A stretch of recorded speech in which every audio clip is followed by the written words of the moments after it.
My own brothers died tragically as well, truth be told.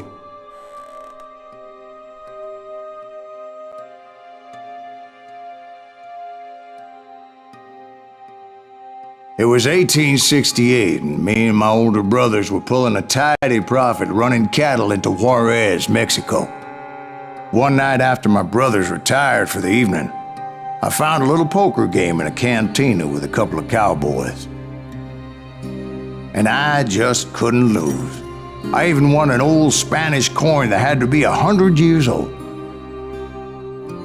Well, I was mighty pleased with myself the next morning as my brothers and I rode for Texas. But before we crossed the border, those cowboys caught up with us. It was Johnny Ringo, Rosco Bob Bryant, and another asshole named Jim.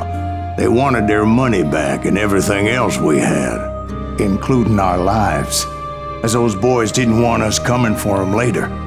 Bob put that old Spanish coin in my mouth and said, "I won't have it said that I left you with nothing, boy." Well, those horses bolted, and there we hung as those bastards rode away. The branch finally snapped under the weight of the three of us, but being my older brothers were bigger and heavier, they were already dead. And right then I swore to myself that I would avenge them. Ringo you know about. But Bob eluded me, until I heard he was riding with the Wild Bunch.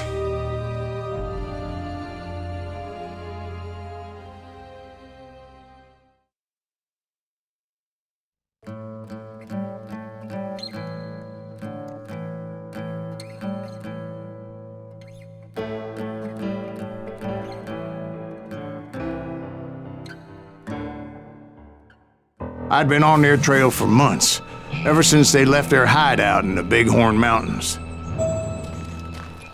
Led by Butch Cassidy, they were a loose association of outlaws who robbed banks and trains from Colorado to Montana. Among them was the Sundance Kid, and that murderous hombre I was tracking, Rosco Bob Bryant. Were you a part of that giant Pinkerton posse after the Wild Bunch? No, boy. A circus like that would have slowed me down. Besides, I wanted Bryant all to myself. I'd heard about a large shipment of gold being transported to Wilcox, Wyoming on the Overland Flyer. I figured the Wild Bunch would likely hit such a treasure, and by God, I figured right. They blew the bridge with the intention of forcing the train to stop. Well, I assumed the Wild Bunch was likely in the still intact part of the train high above, so I had no choice but to make my way up through the passenger cars dangling down. I was determined to make that sumbitch Bob pay for what he did to my brothers.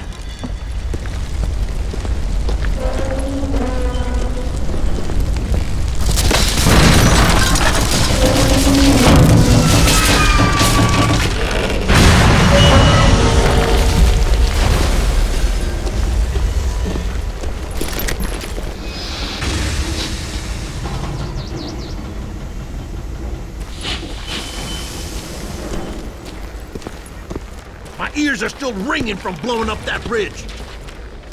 What'd you say? I can't hear a god.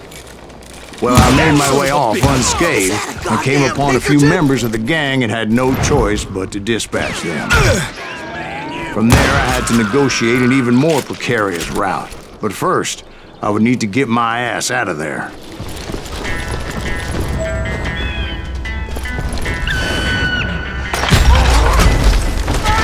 Jumped from the frying pan into the fire as the train was clearly fixing to fall.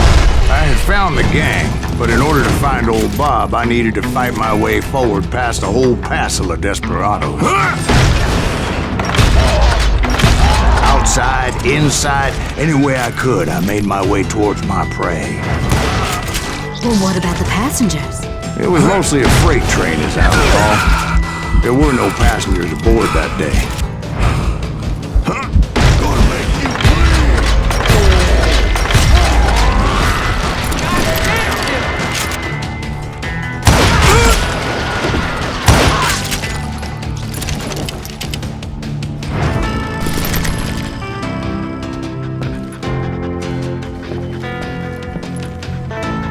mentioned before, I am not fond of heights.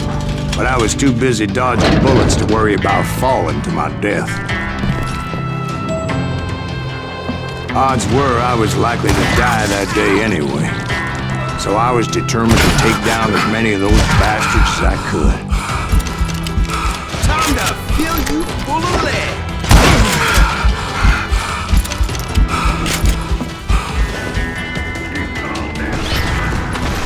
It's time to end this.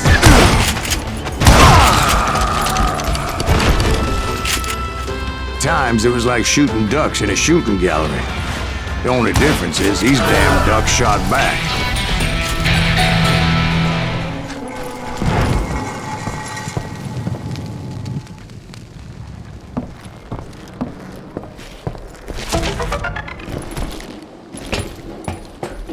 I kept hoping the law would show up and give me a hand. You mean like that giant Pinkerton posse that I read about? Did they come riding in, guns a-blazing to help?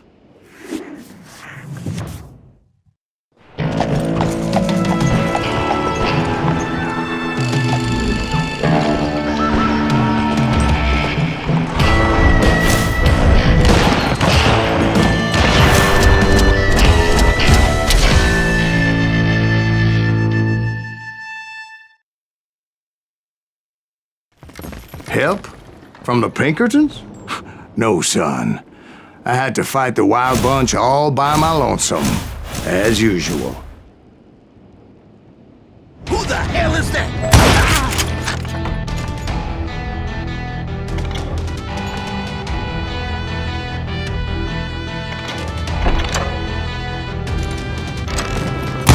He's on it! Take cover! Retreat!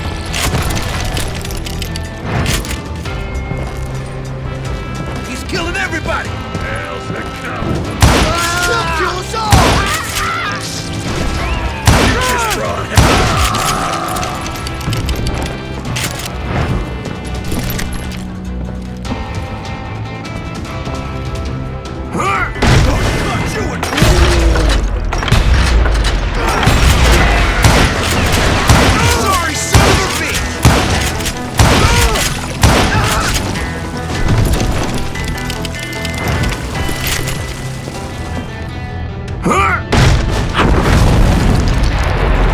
My guess is those dime novels didn't portray this as it happened, did they? Only a few stragglers were left. I had to cut them down pronto if I was going to stay on old Bob's trail.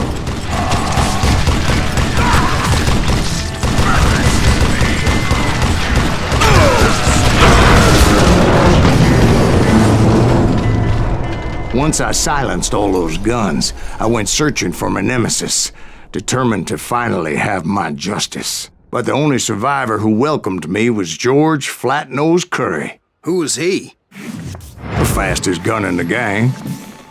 Right after Sundance, I mean. And Kid Curry, and maybe Elsie Lay. Though some folks might dispute that.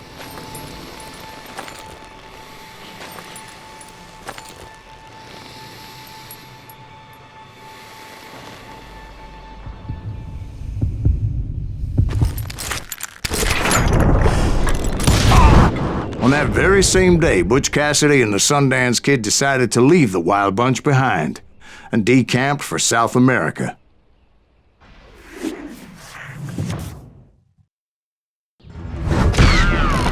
They ended up living down there for many years, but I'm sure you already know all about that.